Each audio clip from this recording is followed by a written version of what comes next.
talk to you about what we see here. So a couple decades ago, this was all underground. You see where the ground level is up there? That was the ground level here, and they began to dig down. And so the western wall where we were the other night is right over there, and also the place we walked into the Temple Mount is right there this morning. Was that this morning? Yeah. Yes. Yeah. Okay. So we're down here on the. This is the first century street right here. Obviously, much of Jerusalem you're walking in is not first century street. This is first century street. Let me point out a few things. There's this story that maybe you remember in Mark 13, as Jesus was leaving the temple. So remember, Jesus would have come here.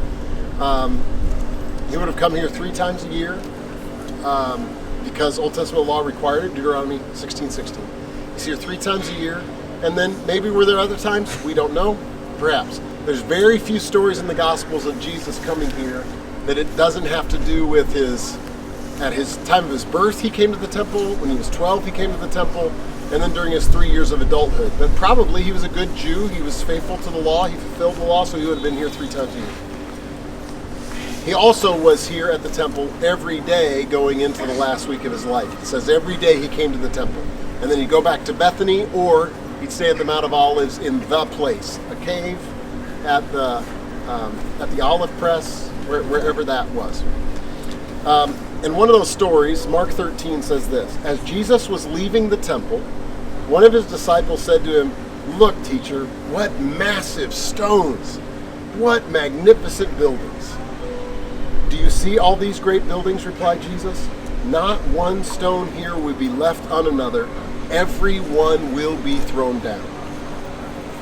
Now, when you look at the wall, you could see which ones are Herod's stones. Remember we talked about this the other night? Those that didn't walk with us at night, you can see it. It's just any of these that have a little border around them. That was kind of Herod the Great's signature.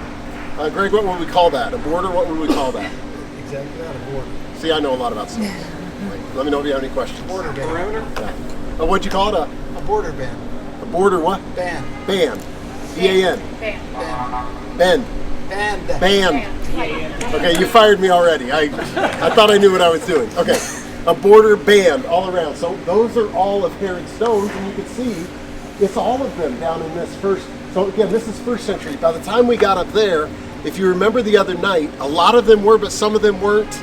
And you think, man, that's pretty low. No, that's not the low part of the wall. By the time we get there, we're 2/3 of the way up the wall. So you have a hard time. Where's the first one you see that's not? I mean, it's really... So here's the question. If this is still the wall that Herod the Great built, and Jesus said that not one stone will stand on another, did it not happen yet?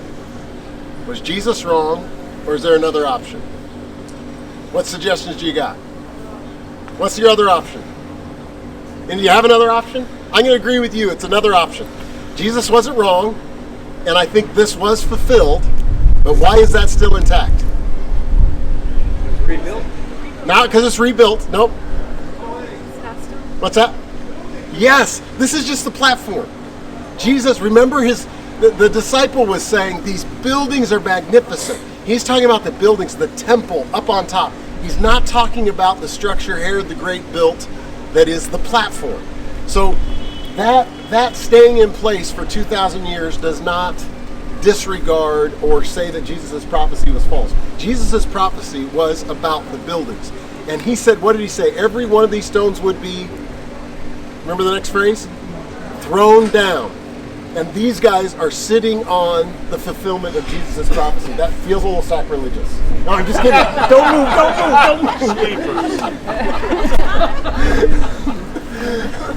So I'm telling you, I love coming here because we talk about prophecy we know Jesus fulfilled. How often do you see Jesus' fulfilled prophecy? And these literally have been sitting here since AD 7. They didn't move them. And when they uncovered it, they decided to leave it alone. And when you see this road, do you see how how it's fallen in here, that's from the stones that came down from the top. It's really magnificent. You see huge holes. You see that's caged off. That's the trail we were taking that we ended up at the visitor center. 2 weeks ago, it was open all the way up to here, but apparently they had, Adam, something fell or something? Yeah. Something fell, so they closed it down shortly after, sometime since we were here 2 weeks ago. We would end up coming up those stairs instead. But that's why that's closed off. But that, to me, this is just an incredible thing to sit here and think about. And you can see on some of them, yeah, here you can see this is a Herodian stone. This is one of Herod the Great's stones that he would have built to help build the temple. And remember, if they followed the procedure of the first century temple, the Old Testament says that when they build the temple, that they are not to use hammer or chisel on site. So they fashioned, if when they rebuilt the temple, if when Herod rebuilt the platform, if he would have followed the Old Testament law, then these would have been formed off-site, put in place. You can see how tight they are. There was no mortar. It's really, I mean, I'm assuming it's a pretty incredible thing, right, Greg? It is, yes. Yeah. To cut them off-site alone is incredible. To cut them off-site and have no space between them. When you try to put a piece of paper of a prayer in the western wall, it can be hard to fidget it in there if weather hadn't worn the stones away. It's a really, really amazing thing. Along here, maybe you noticed, if you may not be able to see it now, but you will, there's 4 little windows. These are like the shops. So when you come, if you lived in, if you lived in the state of Washington in the Old Testament, and you were a Jew, but you happen to live in Washington, you still had to come to the temple 3 times a year. So you have you have some lambs, you have some goats, and you have to make sacrifices. So are you going to bring those? No, you're not going to bring them. Here's what you're going to do. In fact, it's really interesting. When you read the Old Testament, God says, if someone lives so far away from Jerusalem, you're expecting him to give you a pass on showing up in Jerusalem. Come once a year. Only come for Passover. But that's not what he says. If you live a long distance from Jerusalem, you could come here and buy your animal. You're still coming here 3 times a year wherever you live. But you could buy your animal. And these shops is where people would buy animals. During the festivals, there would be a shop up likely along Solomon's porch or Solomon's colonnade, where you would purchase animals. But yeah, these are just the shops, kind of like what some of you saw in the Cardo that walked with me that night. You see the arches of shops. These are going to be shops that are going to be connected to the temple. Also, when you would come to the temple, you had to give the half drachma tax by the standard of the temple. And you couldn't give more and you couldn't get less. It didn't matter if you were rich or poor, and you could not use your money that you brought from some foreign territory. You had to use that specific coin. So they're also, beyond people selling animals, what else would there be here? Yeah, money changers. Yeah. You're very, very, very familiar. Maybe you read a story about that somewhere along the line. And Jesus wasn't real fond of them, because it's kind of like, do you ever rent a car and then you realize, oh, I got to fill it with gas, so you stop at the gas station closest to the airport, and it's like twice the price, and it's like, I just got ripped off. And you realize, no, I'm just stupid. I should have stopped a half mile down the road. It's kind of like that. They were ripping people off and exchanging money, and Jesus was angry. This road here, I'm sure you would get this, that this road continued. This road continued. I love where Adam took us today at the end of when we were up on the Temple Mount, and you saw that Herod mostly was building a platform, but on the northwest end, he had to dig into the mountain. Did you see that? It's really interesting. Well, when you follow this road, sadly, they're doing some construction. That's always going to be true in Jerusalem.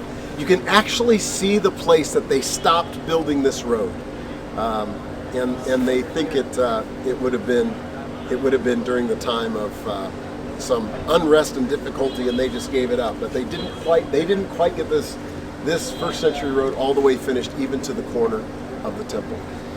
One other thing to note at this corner, before I show you a few other things, is you kind of see this weird rock here that you see some 2, 4, 6, 8, 9 or 10 smaller stones sticking out, and then one large one on the right. That's called Robinson's Arch, and it was an arch that came out so that people could walk upstairs, likely here, and get on and walk up to the platform. So we walked up on that wood structure. This was a stone structure that would have been then knocked down, maybe in 70 AD, maybe Likely in 70 AD they would have knocked this down. But that's Robinson's Arch, which is pretty, it's a pretty amazing thing that they had here. So that people could, from the upper city, get onto the temple easier than having to come all the way down like we did and then reascend stairs all the way up. Questions, comments? Adam, what else do you want to fill in about right here? Anything else? Just right here, there's about 2 blocks underneath this bush here. Yeah. There's a quote there from Isaiah. Someone wrote at a time when the ground level was the higher. You gotta remember when they started digging here, the ground level was up there. By the way, my mother-in-law dug here in Oh, did she really? 67, yeah. Wow. That's awesome. Can you repeat that? Nope, sorry. Nope. Yeah. He said you could Big see Mac fries. you could see some Hebrew writing. That little niche into it, just the 1 block down from the niche. It's like you see a bush there, kind of growing out of the wall. 2 blocks down from that, there's some Hebrew writing that's saying at some particular year that was the street level. And Adam's mother-in-law helped in a dig here in 67. Question. This wall was the same. That's right. Why? They would say this is sacred too, but that's more sacred because it's closer to the Holy of Holies. Yep. So there, that one where they stay on the Western Wall isn't quite halfway onto the Temple Mount. And actually, there's a spot underground that they have a little writing there that says, this is the closest place. I've gone to that tunnel a dozen times. I've never not seen a woman there, at least one woman there praying. It's the closest spot they can get. But it's underground. And So that wall, Western Wall, that's just the wall for the platform. it's the platform, yeah. That's all it's for. Yep, and it's the closest that you could get to the Holy of Holies. Adam mentioned this morning, until, I don't know, 3 or 4 years ago, there was a sign telling Jews there's actually a Western Wall rabbi. I had to meet with him once to get permission to film out here. But according to the rabbis, they were telling no Jews should go up onto the platform. They were saying don't do it, but because you don't know if you're going to step on the Holy of Holies, yeah.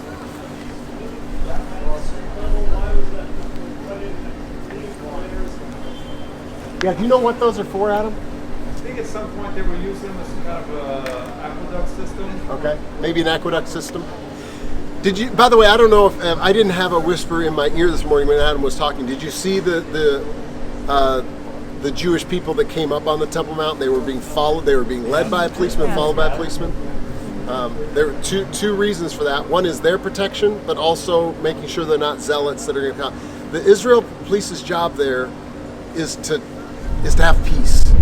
So yes, they're protecting them, but also making sure it's not a zealot who's going to start making some proclamation. It really is interesting. I was up there 2 weeks ago, and then today, I've never seen fewer Muslims up there, and I don't know why that is. Typically, there's a lot. Probably when you were up there last, there were a lot of Muslims up there. I'm just not sure why that is. But okay, I would like to take you to show you something back here first. So if you can all just gather your stuff. Okay, so this is my favorite mikveh in Israel. This is just a really cool one because not only does it's one of the best mikvahs that shows the dividing wall. When you get here and take a photo, you walk in impure, and then you baptize yourself. Sam is at the very bottom. Just a reminder of what we talked about at Chorazim. You would disrobe here. There's to be nothing between your body and the water. You would disrobe here. There'd be some kind of, maybe there was a door. This may have been more full cave. We don't know. You go down on one side. It's the unclean side. You'd immerse yourself and you'd come back up on the clean side. But this is a really well preserved and large mikveh. But if you want to get a picture, I have a picture in my house. My house, I have a bunch of collage of Israel pictures, and one of my favorites is looking from the bottom up to Robinson's Arch. But it's just gorgeous. But they have found 200 mikvahs in the Jerusalem area from the first century. 200, and 50 of them are near the temple, because by by the Talmud, they are to go through the mikveh before they enter the temple grounds. So we went to the largest one that's used down at the Pool of Siloam at the end of walking Hezekiah's tunnel. But there are, as we walk, you're going to see a few more of these, but this is one of the better preserved ones. So I'm going to slowly walk over here for the museum, and I mentioned it when we were at the Garden Tomb, that at 3 o'clock in the afternoon, leading to Shabbat, a trumpeter would stand at the upper corner, the southwest corner of the temple, and blow a shofar announcing the Sabbath is coming, and the last sacrifice of the day for the people is being offered at 3 p.m., which is, of course, the time Jesus died. And when they did this excavation, in Israel Museum I showed you, they found a stone that says the place of trumpeting, and that was found right here. So they cut it out of here and took it to the museum and put in a replica. So you could see the writing on this side. But this is the spot that it was knocked down and fell, announcing the place of trumpeting. Probably right up there, which would be a great place because the trumpeter could be heard in the upper city, it can be heard in the lower city, and can be heard down in the city of David. So that would be the logical, just if you just knew the trumpet was blown at 3 in the afternoon, this would be the logical place, and then this verifies that this was the corner that it happened. It fell here and was here all these centuries until they cut it out and put it in the museum and made a replica. All right, we're gonna walk back up this way.